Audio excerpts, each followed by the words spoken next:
Hi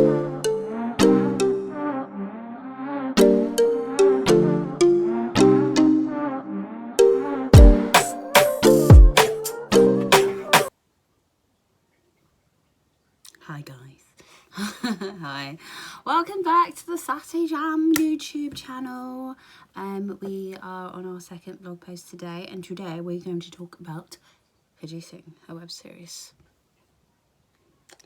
Yeah, for all of you guys who have been, no, I was just gonna say, for those who've been living under a rock, but most people have been living on the rock when it comes to my web series, so it's fine. It's fine. You can be under your rock. Don't worry about it. I ain't judging you. It's cool. Now come out of the rock. Come out of the rock. Subscribe, view, watch, repeat. Show your family. Show your friends. Share the bloody link. Do you know what I mean? You know what I mean? Anyway, yeah. So for those of you who don't know, SASSY Jam produced a web series. The episode started releasing this year. It's called Phase 2. And it is about 5 friends living in London, kind of in that fun turnover point of your life when you're kind of in that muggy bit of adulthood, which I'm sure a lot of you can relate to because I sure could. So yes, do tune in. It's episodes are not that long and there's only 7 of them, so yeah, please do enjoy, subscribe, share, and all of the other things I say. Comment. We don't get many comments, you know what I mean? I like a comment. Quite fun.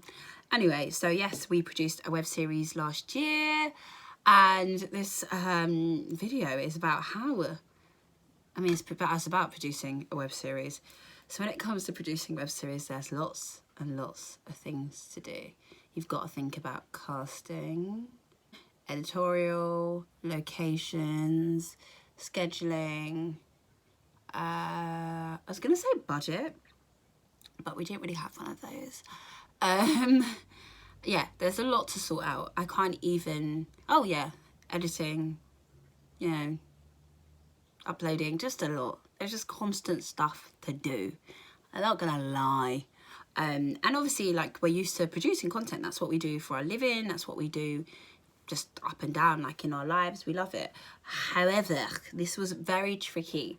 I think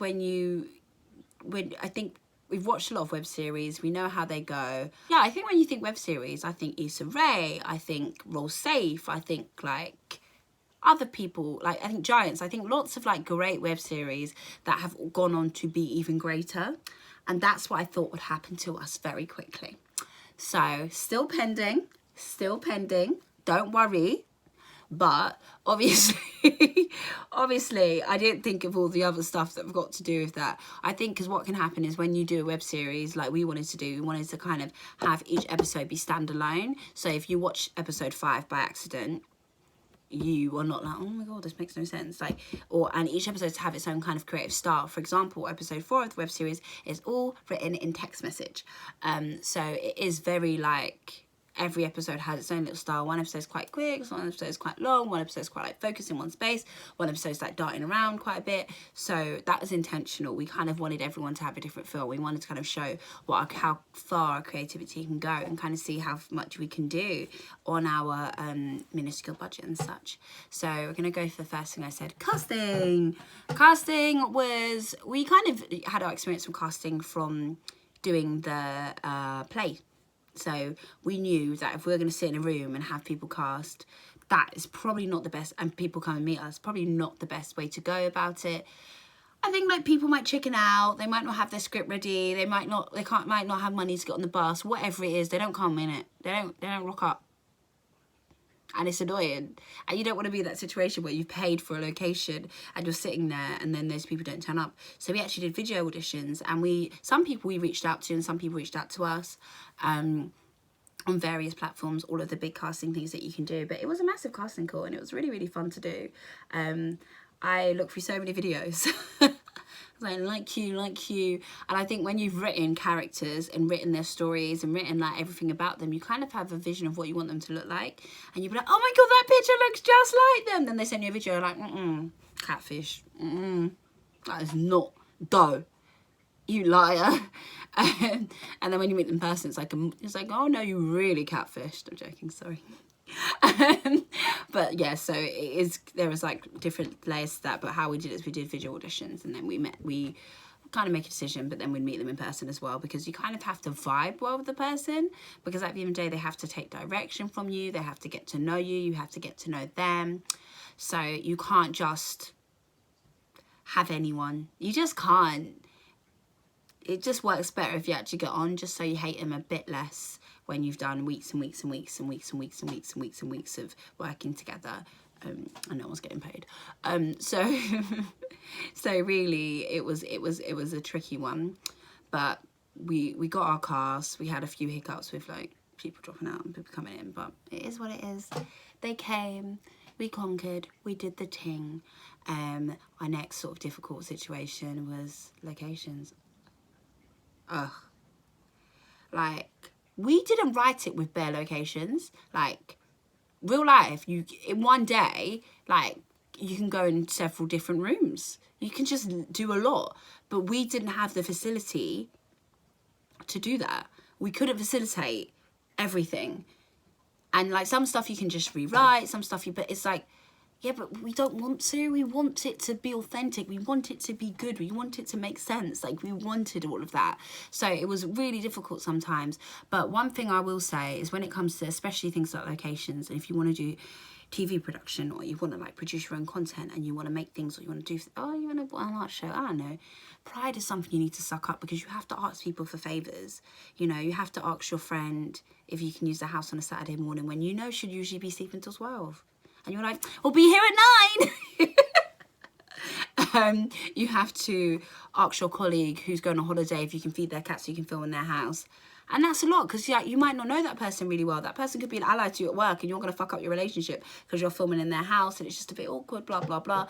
But actually, God send that went really well, because she's a nice, lovely person. You might have to text someone you have not spoken to, cut ties with, but you know they have somebody you can film with. Done that too, all of it, and all of that pride was like, fuck it, I don't care. Like, I'm trying to make my life happen in it. If this is what I've got to do, I'm gonna do it. And that's the whole thing, and it happens a lot, like with TV anyway, just talking to strangers as if you know them, and like kind of overstepping your boundaries just that tiny little bit, and then having to like rein it all back in. But I'm so sorry, I'm so grateful, I'm mad humble, thank you, oh my god. But it's a funny one, but you kind of got it done. We would just walk around different locations, like, and would walk around like Clapham and Peckham and Tottenham, or like wherever, Walthamstow, like walk up and down and just be like, hey, can we film? Like, you kind of have to like swallow it up, and like it's easier to actually get the whole walk in the door, can we film, than if you go through like all the hurdles, especially in public spaces. It suddenly becomes really complicated, and then like you can't control the surroundings at all, but you could be in that moment, it could be perfect. So there's lots of different ways to get around that. But God, one day, the next time I do this, you know, I want money. I want a big chunk. Location budget, bare. Just anything. They're like, oh, it's going to actually cost £1,000 to film here over the weekend, because, you know, we don't usually open. Yes, okay. Why are you talking so much? Book the ting. Like, I would love to be in that situation, because that would just make things so much easier if, like, everything was, like, perfect. There are certain scenarios where I think, like, how we envisioned it, and then what we got, and then, like, what we had to do to get that is really difficult. Like, there was one location that we filmed on, and we told them we want to start as early as possible before you open, because you need it to be silent. So we said 8 o'clock, standing outside. Cool. Where are you? Didn't open the door. Okay, cool. You know what? It's early. It's Saturday. 8:30. Still not here. Still not here. All right, cool. Actors are starting to roll in now. 9 o'clock. Ooh, where is this woman? Where is she? Nothing. 10 o'clock. Still not here. 10:30, you come, you open the door. That's the normal time you're meant to come. So what you're telling me is you didn't open up early. You didn't want to open up early. It was inconvenient for you. So she just didn't open up early, and then just started doing her thing. So we're trying to film, and all you can hear is blender. Why is the blender going off? Why are there kids here? What's happening? But that's just how it is. This is what it is when you're not paying for locations, you're not able to rent it out and have it on your own space. That's how complicated things can be. But we move. God works with us. We did it. We finished. Let's not be angry. Let's not go back to my angry place that was in October. I don't need to be that. Scheduling. Why were we filming in October? Honestly, why were we filming October? The plan initially was to film over summer because you can film with light, you can film locations outside, all of that jazz. But yeah, scheduling was really difficult, and I think like it just took us a really long time to cast people. I think it just took longer. It's lots of different people working, and then like you would have someone and then you'd lose them because that person can't work. So it just made it really difficult. And once again, full-time jobs. I'm working on a rig show. I was working on Sundays on the rig. I think I normally had like Mondays off. Every single Monday I was meeting an actor or having a meeting with Jen. Every single Monday. Like, what? Like, what? Do I not know rest? Honestly, like I really rarely had days off. And then I went on holiday for a week because I needed it. And that's annoying too. It means that we can't film for a certain day. So there is a lot to it. Like it is like, oh my God, how will we get this done? Like, will this ever be done? Like, should we just quit? We ain't even that on it. I think it's a real test to like see how creative you are. Even as I sit here filming this today, it's like, raw. I'm really sitting here talking about like producing a web series. But it's like, if you really want to do these things, you have to put your all into it. You have to spend your spare time. I love Netflix. I can watch Netflix all day. I've got hella things I could be watching on Netflix right now. I started watching a new drama on BBC, but I'm going to do this because I want to do this. And if you want to do something, you have to like push really hard. And as a producer, you kind of learn that as well. And you have to like push beyond what you think you're capable of. And I think that's what we learned while making this. Then we had to like hire people as well. Editors were actually hired. We did do a crowdfund for that. Pointless. We ended up using it was self-funded again mostly.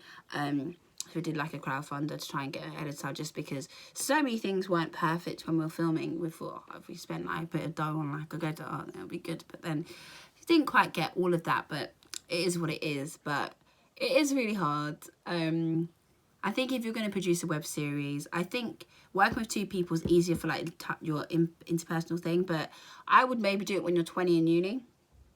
Fam, if I was university, the kit that we would have had from the kit room, their things, it would have been amazing. It would have been wonderful.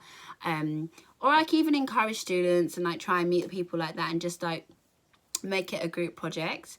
I think it would be just kind of more helpful. And I think maybe if we took a bit of time to do that as well, that would have helped. But God willing, our next projects, like I think we're going to work with more people and I think that will make it easier because it is a really big challenge and it's the more people you know, the like kind of better connects you have. Because every so often like someone randomly say, oh, but you can just use that thing. You're like, I've never heard of that. So you're talking to people and trying to communicate with people and trying to do all those things works better. And I think it makes for better content and helps you produce better. But yeah, that's it. I could talk for ages about producing phase 2. Phase 2 was one hell of a challenge, but we did it. We had a question. And I did say we'll be answering these questions in the video. So thank you, Anna, for sending in your question. Your question was, what did you prefer, producing a web series or producing a play? I don't know. I think with everything I've just told you, I think like producing web series was definitely more difficult. But I think there were moments where it's just like, it's coming to life. I can't believe it. Like, this is amazing. Which is really nice. And like and I think it shows like you're really capable of stuff. And I think you have all those little moments with the web series where with the play I had like that one night. And also like, let's be honest, I'm not a theatre girl. I don't know how to do theatre. So like web series was more like a division I've had since I was a kid. So I would say maybe producing a web series. But I probably did hate them both equally. Sorry. No, literally me and Jenna just like, so I hated both of them. And they both drained my soul. I'm tired. And I had no money left to my Instacards. But it is what it is. But yeah, I think like creators have to, they're just two creators trying to create. We tried. We do love doing this. I feel like a sense of achievement. It's amazing, but it is really difficult. I'm not going to sit and say, oh, that's well easy. You just round one. Everything I do is a lot, and everything we do is a lot. There's a lot to it. It's a lot more complicated. If you're on this thing, be on it fully. And that's that for today's vlog. I hope I didn't ramble too much, but thanks for tuning in. Remember to like, subscribe, and do your thing. Share and watch phase 2, our amazing web series, which is available on YouTube, Facebook, Instagram, and all of the other viewing platforms except for Amazon. Like